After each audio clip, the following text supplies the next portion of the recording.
Pakistan International Airlines Flight 8303 is descending towards Karachi's Jinnah International Airport for a second attempt to land, but this is no routine approach. The plane is severely damaged. It has already belly landed, scraping the runway with both engines. Oil is leaking, and both engines are failing. The landing gear still not down.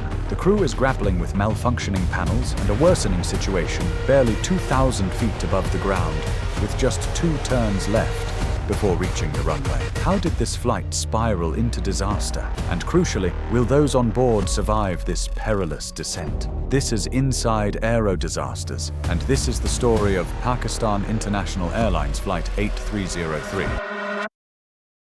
On May 22, 2020, Pakistan International Airlines Flight 8303 departed Lahore at 13:05, bound for Karachi. It was a routine flight, a short domestic sector, but behind the standard operation, systemic flaws were already beginning to take their toll. The aircraft involved was an Airbus A320, a widely used airliner. But as the flight progressed, the standard procedures that should have ensured safety were progressively violated. The crew consisted of Captain Sajjad Gul, a veteran with over 17,000 flight hours, and First Officer Usman Azam, with 2,300 hours of experience. Although both pilots were experienced, their behavior and actions would soon unravel into a series of missed signals and errors. The first signs of trouble came well before descent. Karachi's Jinnah International Airport, with its complex approach and busy airspace, required a precise, methodical approach. However, the crew began to miss critical steps. Shortly after the aircraft crossed the Nawabshah VOR at 14:15, the pilots had received clearance to descend to 10,000 feet, a standard procedure for flights entering Karachi airspace. But a key procedural misstep occurred. No proper descent briefing was conducted. The crew, distracted by casual conversation and a failure to cross-check each other's actions, overlooked the significance of this briefing. The autopilot had been programmed for a managed descent. However, as the aircraft neared Makli, the waypoint where altitude should have been reduced further, the pilots found themselves with inadequate coordination.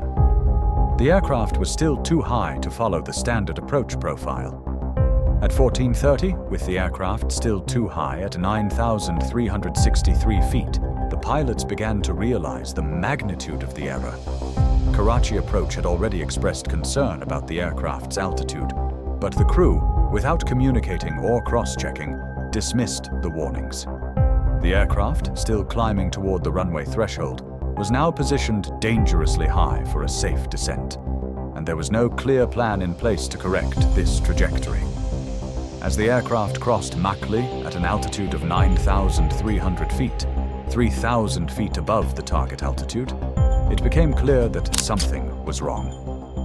The team had failed to recognize the error early enough.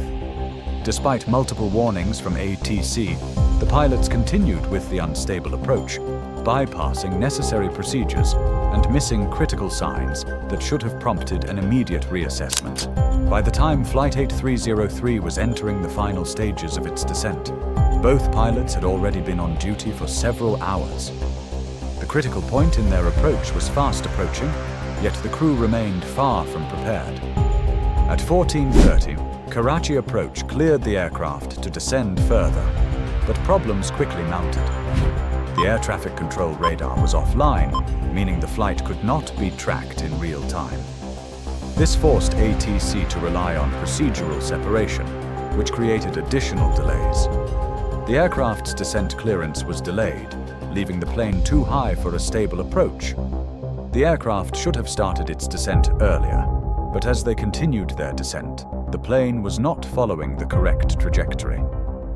Company protocols required the approach briefing to begin 150 miles from the airport, but with no briefing taking place and no coordination between the pilots, the critical procedure was missed. Captain Gul and First Officer Azam pressed on, though both were now operating in an environment far from stable. At 14:32, the aircraft was still descending at an excessively high rate of 2,400 feet per minute, when it should have been at a much gentler rate. They continued with an unprepared approach, where no formal descent briefing had taken place, and no clear contingency plan had been laid out to correct the altitude discrepancy. The crew's failure to act on multiple cues from ATC and their inability to realize the scale of the error resulted in the aircraft remaining dangerously high. By the time the aircraft passed over Sabin Waypoint, it was at 7,800 feet, still far above the ideal altitude of 3,000 feet. Despite these mounting issues, the pilots failed to initiate an orbit to correct their altitude. They could have adjusted, re-establishing a safe approach. But instead, they continued descending on an unstable trajectory, unwilling to acknowledge the issues at hand. As Flight 8303 neared the runway, a critical mistake would lead the aircraft into a perilous descent. The plane, still too high for a proper approach, continued its rapid descent as the crew tried to adjust. But instead of finding a stable glide slope, they inadvertently locked onto a false one. At 14:32, as the aircraft crossed the final waypoint, the autopilot captured the localizer for runway 25 left. However, instead of aligning with the standard 3-degree glide slope, the aircraft intercepted a phantom 9-degree glide slope, a signal produced by beam reflections, which occurs at sharp angles and high altitudes. This incorrect signal set the plane on an alarmingly steep descent. A well-trained crew would have recognized the discrepancy instantly. The rate of descent skyrocketed to over 2,000 feet per minute, double the norm for a stable approach. But no correction was made. Despite the excessive descent rate, the flight crew failed to adjust, believing that they were still aligned with the correct glide slope. The aircraft was now descending far outside the safe approach envelope. The cockpit alarms went off, warning of a sink rate and too low terrain, but the crew ignored them.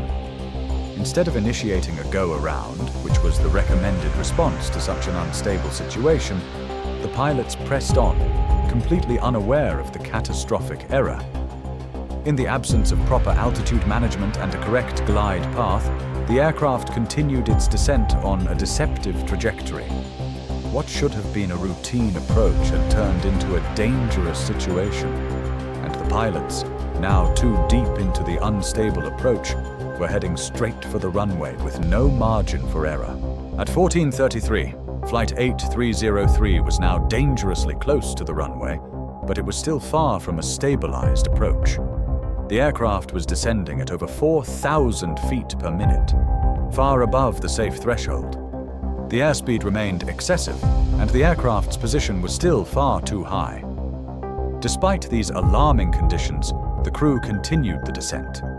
The Ground Proximity Warning System, GPWS, issued multiple urgent alerts: sink rate, pull up, and too low terrain. These warnings, designed to protect the aircraft from running into the ground, screamed for action, but none came. First Officer Azam, monitoring the situation, recognized the severity of the descent. "We're too high," he said, his voice filled with concern. But the captain, despite the multiple alerts and warnings, remained resolute in his decision to land. "We'll make it," he responded. The refusal to initiate a go-around, despite clear indications that the approach was unsalvageable, highlighted a psychological phenomenon known as plan continuation bias. This occurs when a pilot, fixated on completing a predetermined plan, disregards any new information that suggests the plan is no longer viable. At 14:34, the aircraft was now descending through 1,000 feet, still too high and too fast. The flaps were extended, but still above the recommended speed. The landing gear was still not down. The autopilot was disengaged as the plane continued its dive towards the runway. Despite all the indicators signaling that the aircraft was unstabilized, the crew pressed on, unwilling to consider the obvious solution: a go-around. The aircraft crossed the threshold at 200 feet above the runway at 160 knots. well above the target speed of 144 knots. It was too late to stop. The crew had missed every opportunity to abort the approach, and the plane had crossed into the danger zone. At 14:34:28, Flight 8303 made its first contact with the runway, its belly scraping across the tarmac. The aircraft had crossed the runway threshold at 160 knots, far too fast for a safe landing on a runway that was not only short, but surrounded by a dense urban area. The auto brakes were set to level 2, not maximum, and reverse thrust was deployed. But it wasn't enough. The aircraft had already passed the critical point of no return. The plane continued its unbroken glide across the runway. The engines scraped the tarmac, sending showers of sparks into the sky, visible from the terminal. The friction between the engines and the ground caused a fire to ignite in the left engine. At this point, the captain attempted a go-around, advancing the throttles and attempting to lift off once again. But the decision was too late, and the attempt failed. The plane was already beyond the point where a go-around could be successfully initiated. The increase in throttle caused a reduction in braking efficiency, preventing any meaningful deceleration. In an instant, the aircraft veered off the runway and struck the localizer antenna before crashing through a perimeter fence and falling into a residential area. The crash was catastrophic. The aircraft broke into 3 sections upon impact, and a violent fire erupted almost immediately. First responders faced significant challenges due to the dense urban environment and the terrain, which delayed rescue operations. Tragically, only 2 passengers survived out of the 91 on board, and 1 additional person on the ground was killed. The final investigation would later confirm that the failure to apply maximum braking and the premature attempt at a go-around sealed the fate of the aircraft. With the runway already overshot and the plane unable to lift off, the decision to go around ultimately contributed to the crash. If the aircraft had remained on the runway and focused on stopping, it might have avoided the tragedy. The crash of Pakistan International Airlines Flight 8303 was the result of a breakdown in layered defenses. Critical procedures were ignored. Descent briefings were skipped. Communication between the crew was insufficient, and multiple warnings, both verbal and automated, were disregarded. The aircraft was never stabilized.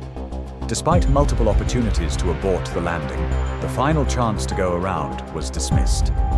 Had standard protocols been followed, the flight might have been safely completed. Instead, it ended in a residential neighborhood, far from the runway. Pilot error was the final factor, but it was the cascading system failures that allowed the mistake to become fatal. In aviation, safety isn't just about flying. It's about knowing when to stop, when to go around, and when not to land. If you found this breakdown informative, make sure to like and subscribe for more real-world aviation investigations. And let us know in the comments, which case should we analyze next?